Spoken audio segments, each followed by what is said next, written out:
নমস্কাৰ, স্বাগতম জনাইছোঁ মোৰ ইউটিউব চেনেললৈ। আজি মই আপোনালোকক লৈ আহিছোঁ এবিধ ঔষধি গুণযুক্ত বন শাকৰ বিষয়ে।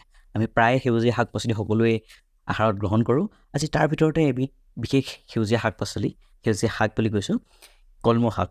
কলমৌ শাকৰ অতি পুষ্টিকৰ কিছুমান গুণ আছে, সেই গুণৰ বিষয়ে চমুকৈ আলোচনা কৰিম। ভিডিঅ'টি শেষ পৰ্যন্তলৈকে চাব বুলি আশা ৰাখিলোঁ। কলমৌত অধিক মাত্ৰাত iron, calcium, fibre, potassium, magnesium, vitamin A, B, C, E আদি উপাদানসমূহ পোৱা যায়।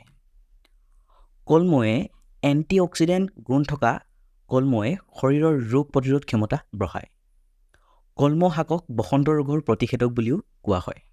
ৰক্তহীনতা সমস্যাত ই যথেষ্ট উপকাৰী। শৰীৰৰ হাড়, দাঁতৰ গঠন আৰু ই আমাৰ শৰীৰৰ এণ্টি অক্সিজেনত বহুত সহায় কৰে।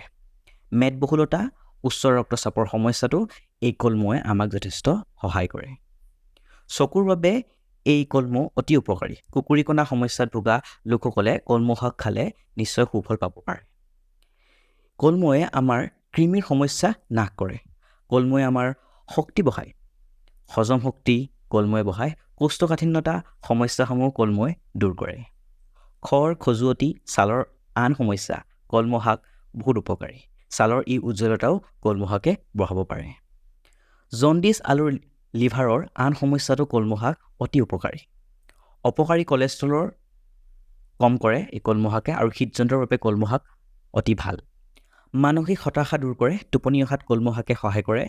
বিশেষভাৱে প্ৰস্ৰাৱজনিত সমস্যাত নিয়মীয়াকৈ কেইদিনমান কলমৌ শাক খালে উপকাৰ পোৱা যায়। গতিকে কলমৌ শাক আমাৰ স্বাস্থ্যৰ বাবে অতি উপকাৰী, আমাৰ দেহৰ বাবে অতি উপকাৰী। গতিকে এই ভিডিঅ'টো চাই যদি ভাল পালে তেনেহ'লে আপোনালোকে চেনেলটি ছাবস্ক্ৰাইব কৰিব আৰু এই তথ্য অন্যান্য বন্ধু বান্ধৱীলৈ শ্বেয়াৰ কৰিবলৈ নাপাহৰিব। ধন্যবাদ।